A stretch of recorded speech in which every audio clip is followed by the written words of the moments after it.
The ജേർണലിസ്റ്റിലേക്ക് ഇസ്രായേലിന് നേരെ Iran ആക്രമണം നടത്തും എന്ന് സ്ഥിരീകരിച്ചിരിക്കുകയാണ്. കഴിഞ്ഞ ദിവസം ഇറാൻ്റെ പരമോന്നത നേതാവ് ആയത്തുള്ള അലി ഖൊമൈനിയുടെ ശപഥം അത് അതേപടി പ്രാവർത്തികമാക്കും, ഞങ്ങൾ പിന്നോട്ടില്ല, ഗസയുമായി ഏതെങ്കിലും തരത്തിലൊരു ഒത്തുതീർപ്പ് വെടിനിർത്തൽ ഉണ്ടായാലും ഇസ്രായേലിനോടുള്ള പ്രതികാരം ഞങ്ങൾ അവസാനിപ്പിക്കില്ല എന്ന് പറഞ്ഞത് ഇറാൻ്റെ റവല്യൂഷണറി ഗാർഡ് കോപ്സിൻ്റെ ഡെപ്യൂട്ടി കമാൻഡൻ്റാണ്.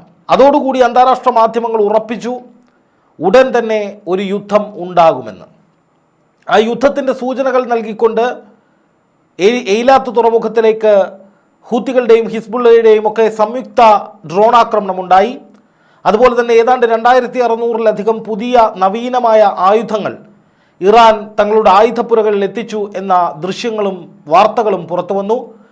ഇപ്പോൾ മറ്റൊരു അന്താരാഷ്ട്ര റിപ്പോർട്ട്, ജെറുസലേം പോസ്റ്റ് അടക്കമുള്ള സ്കൈ ന്യൂസ് അടക്കമുള്ള നിരവധി മാധ്യമങ്ങൾ ഇപ്പോൾ പുറത്തുവിട്ടിരിക്കുന്ന ഒരു റിപ്പോർട്ട്, കൃത്യമായി ഇന്ന ദിവസം ഇറാൻ്റെ ഭാഗത്ത് നിന്ന് ഇസ്രായേലിനുള്ളിലേക്ക് തീവ്രമായൊരു ആക്രമണം ഉണ്ടാകുമെന്നാണ്. ആ തീയതി എന്ന് പറയുന്നത് ഓഗസ്റ്റ് 12ഉം 13ഉമാണ്, അതായത് നാളെയും മറ്റന്നാളും.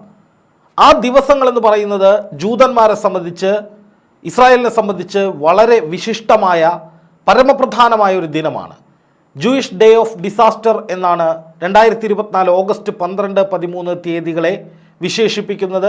അത് ഇസ്രായേലിൽ പ്രാർത്ഥനകളും ഉപവാസവും ഒക്കെ നടക്കുന്ന ഒരു വിശുദ്ധമായ വിശേഷപ്പെട്ട ചടങ്ങ് നടക്കുന്ന ദിവസമാണ്. അതായത് നാളെയും മറ്റന്നാളും മണിക്കൂറുകൾ മാത്രമേ അവശേഷിക്കുന്നുള്ളൂ. ഈ സമയത്ത് ഇസ്രായേലിനുള്ളിലേക്ക് ഒരു ആക്രമണം നടത്തിയാൽ അത് അവരെ വൈകാരികമായി വലിയ തോതിൽ ബാധിക്കും. അതായത് നാശനഷ്ടങ്ങൾക്കപ്പുറത്തേക്ക് ജൂത സമൂഹത്തെ അല്ലെങ്കിൽ ഇസ്രായേൽ സമൂഹത്തെ, ഇസ്രായേൽ ഭരണകൂടത്തെ അത് വല്ലാതെ പിടിച്ചുലയ്ക്കുമെന്നും ഒരു വൈകാരിക വിഷയമായി തന്നെ അവരെ അത് ബാധിക്കുമെന്നും അതുകൊണ്ട് ആ ദിവസം ഇറാൻ ആക്രമണത്തിന് വേണ്ടി തെരഞ്ഞെടുക്കുമെന്നുമാണ് പാശ്ചാത്യ ഇൻ്റലിജൻസ് വൃത്തങ്ങൾ ഇസ്രായേലിന് മുന്നറിയിപ്പ് നൽകുന്നതായി പറഞ്ഞുകൊണ്ട് ജെറുസലേം പോസ്റ്റിൽ വന്നിരിക്കുന്ന വാർത്തയുടെ സ്ക്രീൻഷോട്ട് ഞാൻ കാണിക്കാം. ഇതേ വാർത്ത സ്കൈ ന്യൂസ് എന്ന അറേബ്യൻ നെറ്റ്വർക്കിൽ വന്നിട്ടുണ്ട്. അതും ഇൻ്റലിജൻസ് ഏജൻസികളെ ഉദ്ധരിച്ചുകൊണ്ടാണ്. അതുപോലെ ഹിന്ദുസ്ഥാൻ ടൈംസ് അടക്കമുള്ള ഇന്ത്യയിലെ മാധ്യമങ്ങളിലും ഈ വാർത്ത ക്യാരി ചെയ്തിട്ടുണ്ട്. അതായത് ഇതിപ്പോൾ ലോകത്ത് മുഴുവൻ ചർച്ച ചെയ്തുകൊണ്ടിരിക്കുന്ന ഒരു വിഷയമാണ്. കാരണം ഇറാൻ എന്തുകൊണ്ടാണ് ഇത്രയും നാളുമായിട്ടും ഇറാൻ ഇസ്രായേലിലേക്ക് ഒരു യുദ്ധം നടത്താത്തത് എന്ന ചോദ്യത്തിന് ഉത്തരം രണ്ടെണ്ണമുണ്ട്. ഒന്ന്, ആയുധങ്ങൾ സമാഹരിക്കുന്നു, റഷ്യയിൽ നിന്ന് കൂടുതൽ ആയുധങ്ങൾ എത്തിക്കുന്നു, ഇറാൻ തദ്ദേശീയമായി പുതിയ ആയുധങ്ങൾ ഉണ്ടാക്കുന്നു. 2654 പുതിയ ആയുധങ്ങൾ വന്നതിൽ 210 തരം ആയുധങ്ങളെക്കുറിച്ച് മാത്രമേ പുറത്ത് പറയാൻ കഴിയൂ, ബാക്കിയെല്ലാം രഹസ്യ സ്വഭാവത്തിലുള്ളതാണ് എന്നാണ് ഇന്നലെ പുറത്തു വന്ന റിപ്പോർട്ട്. ഇറാനിയൻ മാധ്യമങ്ങളും ഇസ്രായേൽ മാധ്യമങ്ങളും ഇത് റിപ്പോർട്ട് ചെയ്തിട്ടുണ്ട്. അപ്പോൾ അത്തരത്തിൽ എന്തോ രഹസ്യാത്മകമായി ഒരു വലിയ കൂട്ടൽ, അതായത് സമാഹരിച്ചു വെക്കൽ ഇറാൻ നടത്തിക്കൊണ്ടിരിക്കുന്നുണ്ട്. സംയുക്ത സേനയെ റെഡിയാക്കുന്നു, കൂടുതൽ ഡ്രോണുകൾ, റോക്കറ്റുകൾ, മിസൈലുകൾ, അതുപോലെ പ്രതിരോധത്തിന് വേണ്ടിയുള്ള റഡാറുകൾ, അങ്ങനെയുള്ള പല കാര്യങ്ങളും റഷ്യയിൽ നിന്ന് എത്തിക്കുന്നു. അങ്ങനെയുള്ള ഒരു വലിയ മുന്നൊരുക്കം ഇറാൻ നടത്തുന്നതിനിടയിലാണ് ഇപ്പോൾ ഇത്തരമൊരു റിപ്പോർട്ട് പുറത്തു വന്നിരിക്കുന്നത്. അതായത് ഈ ഒരു ദിവസത്തിന് വേണ്ടി ഇറാൻ കാത്തിരിക്കുകയായിരുന്നു, ഇസ്രായേലിൻ്റെ വേദന കടുപ്പിക്കാൻ വേണ്ടി കാത്തിരിക്കുകയായിരുന്നു എന്ന് വേണം കരുതാൻ. ഈ റിപ്പോർട്ടുകൾ ശരിയാണെങ്കിൽ, ഈ ഇൻ്റലിജൻസ് റിപ്പോർട്ട് ശരിയാണെങ്കിൽ, തിഷ ബവൽ എന്ന് പറയുന്ന ഈ ഒരു ദിവസം, അതായത് 1-2 ദിവസങ്ങൾ, ഈ 2 ദിവസങ്ങൾ അവിടെയുള്ളൊരു ക്ഷേത്രത്തിൻ്റെ അല്ലെ ആരാധനാലയത്തിൻ്റെ നാശത്തെക്കുറിച്ച് പ്രതിപാദിക്കുന്ന ഒരു ചടങ്ങാണ് എന്നാണ് വിക്കിപീഡിയ പറയുന്നത്. ഈ പരിപാടിയിൽ ഉപവാസം, അതുപോലെ തന്നെ ഇവരുടെ പ്രാർത്ഥനകൾ, അതുപോലെ നോമ്പ്, അങ്ങനെയുള്ള പല വിശിഷ്ടമായ ചടങ്ങുകളും നടക്കുന്ന ദിവസമാണ് എന്നാണ് നമുക്ക് മനസ്സിലാക്കാൻ സാധിക്കുന്നത്. അത് ഇസ്രായേലിനെ സംബന്ധിച്ച്, ജൂത സമൂഹത്തെ സംബന്ധിച്ച് വളരെ വലിയ ഒരു ചടങ്ങാണിത്.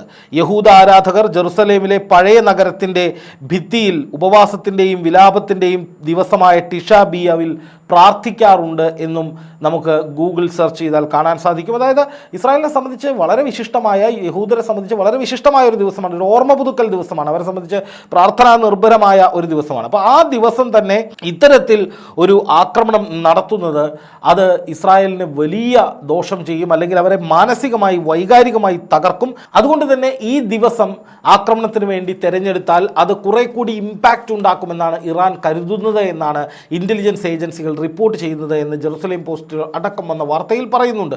അതായത് അങ്ങനെയെങ്കിൽ ഇനി മണിക്കൂറുകൾ മാത്രമേ ബാക്കിയുള്ളൂ. കാരണം ഉടൻ തന്നെ ഇങ്ങനെ ഒരു ആക്രമണം ഉണ്ടാകുമെന്ന സൂചന ഇന്നലെ തന്നെ പുറത്തു വന്നിരുന്നു. ഞാൻ നേരത്തെ പറഞ്ഞതുപോലെ IRGCയുടെ ഡെപ്യൂട്ടി കമാൻഡന്റ് തന്നെ പറഞ്ഞത് എന്തൊക്കെ സംഭവിച്ചാലും, ഇനി എന്ത് സംഭവിച്ചാലും ഞങ്ങൾ ഇസ്രായേലിലേക്ക് ആക്രമണം നടത്തുമെന്നാണ് ഇറാന്റെ സൈനിക വിഭാഗത്തിന്റെ ഡെപ്യൂട്ടി കമാൻഡന്റ് ഇന്നലെ പറഞ്ഞത്. അത് അന്താരാഷ്ട്ര മാധ്യമങ്ങൾ വലിയ വാർത്തയാക്കി. കാരണം കുറച്ച് ദിവസമായി ഇറാനും ഇസ്രായേലും യുദ്ധമുണ്ടാകും, ഇനി യുദ്ധമുണ്ടാകില്ല, പിന്മാറും, അങ്ങനെയുള്ള പല അഭ്യൂഹങ്ങൾ ഉണ്ടായിരുന്നുവെങ്കിലും ഇറാൻ തീർത്തു പറഞ്ഞത് ഒരു തരത്തിലും ഞങ്ങൾ ഇനി പിന്നോട്ടില്ല.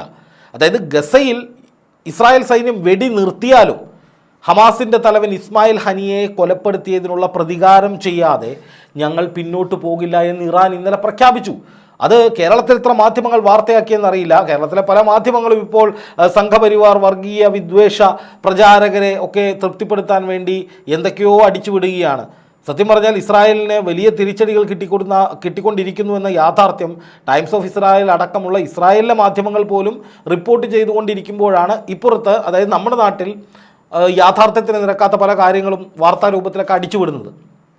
സത്യം പറഞ്ഞാൽ ഇസ്രായേലിനെ സംബന്ധിച്ച് ഇസ്രായേൽ വലിയ ആശയക്കുഴപ്പത്തിലാണ്. ഇറാൻ എങ്ങനെ ആക്രമിക്കും, ഏത് ദിവസം ആക്രമിക്കും, എപ്പോൾ ആക്രമിക്കും, അതിനെ എങ്ങനെ പ്രതിരോധിക്കും തുടങ്ങിയ കാര്യങ്ങളെക്കുറിച്ചൊന്നും ഇസ്രായേലിന് ഒരു രൂപവുമില്ല. അവർ അമേരിക്കൻ ഇൻ്റലിജൻസും ഒക്കെയായി സംസാരിക്കുന്നു, കൂടുതൽ പ്രതിരോധത്തിന് വേണ്ടിയുള്ള ആയുധങ്ങളും സന്നാഹങ്ങളും ഇറക്കുന്നു എന്നതിനപ്പുറത്തേക്ക് എന്താണ് സംഭവിക്കാൻ പോകുന്നതെന്ന് ഇസ്രായേലിനും കാര്യം പറഞ്ഞാൽ വലിയ പിടുത്തമൊന്നുമില്ല. പക്ഷേ ഇറാനെ സംബന്ധിച്ച് വ്യക്തമായ പ്ലാനിങ്ങോട് കൂടി അവർ മുന്നോട്ട് പോകുന്നു എന്ന് വേണം കരുതാൻ. ഇപ്പോൾ ഈ ഇൻ്റലിജൻസ് റിപ്പോർട്ട് കൂടി വന്നപ്പോൾ അത് ഏറെക്കുറെ വ്യക്തമായിട്ടുണ്ട്. അല്ലെങ്കിലും ഇറാൻ ഒരിക്കൽ പോലും ഞങ്ങൾ പിന്മാറുകയാണ്, ഞങ്ങൾ വെറുതെ വിരട്ടാൻ പറഞ്ഞതാണെന്നൊന്നും പറഞ്ഞിട്ടില്ല. ഇറാൻ ഇപ്പോഴും പറയുന്നത് ഞങ്ങൾ അടിക്കും, ആക്രമിക്കും, സമയം വരട്ടെ, ഞങ്ങൾ നോക്കുകയാണ്. ആ ദിവസം എന്ന് പറയുന്നത് 12-13 ദിവസങ്ങളാണ്.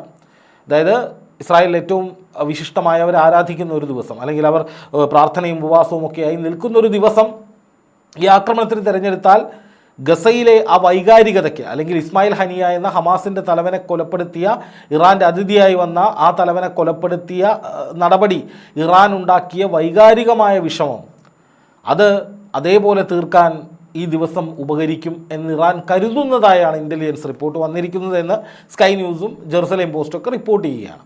അപ്പോൾ തള്ളിക്കളയാൻ പറ്റുന്നൊരു കാര്യമല്ല. ഇനി മണിക്കൂറുകൾ മാത്രമേ ഉള്ളൂ ഇത് ശരിയാണെങ്കിൽ.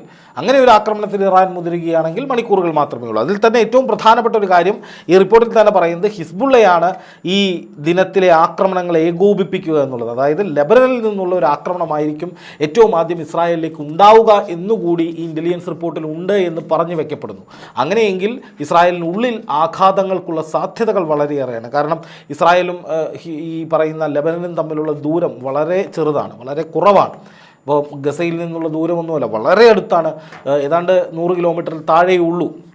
ആകാശ ദൂരം എന്ന് പറഞ്ഞാൽ 20-25 കിലോമീറ്ററേ ഉള്ളൂ എന്നാണ് മനസ്സിലാക്കുന്നത്. അപ്പോൾ അത്രയും അടുത്ത് കിടക്കുന്ന ലെബനനിൽ നിന്ന് ഇസ്രായേലിലേക്ക് ഒരു വലിയ ആക്രമണം വരും ദിവസങ്ങളിൽ ഉണ്ടായാൽ അത് താങ്ങുക എന്നത് ഇസ്രായേലിനെ സംബന്ധിച്ച് എളുപ്പമുള്ള കാര്യമായിരിക്കില്ല. കാരണം അറിയപ്പെടാത്ത, കേട്ടിട്ടില്ലാത്ത, വിവരമില്ലാത്ത, അതായത് നമുക്ക് എത്രത്തോളം ഉണ്ട് അതിൻ്റെ ഗ്രാവിറ്റി എന്ന് അറിയാത്ത വലിയ ആയുധശേഖരം ഇറാൻ തയ്യാറാക്കി കഴിഞ്ഞു എന്ന റിപ്പോർട്ടുകൾ കൂടി പുറത്തു വരുന്നു. ആണവ ആയുധങ്ങൾ വരെ ഇറാൻ്റെ പക്കൽ ഉണ്ടോ എന്ന സംശയം പോലും ഉയർന്നു വരുന്ന സമയത്താണ് ഇത്തരമൊരു ഇൻ്റലിജൻസ് റിപ്പോർട്ട് അന്താരാഷ്ട്ര തലത്തിൽ മാധ്യമങ്ങൾ പുറത്തുവിടുന്നത്. എന്തായാലും നമുക്ക് കാത്തിരുന്ന് കാണാം എന്താണ് സംഭവിക്കുന്നത് എന്ന്.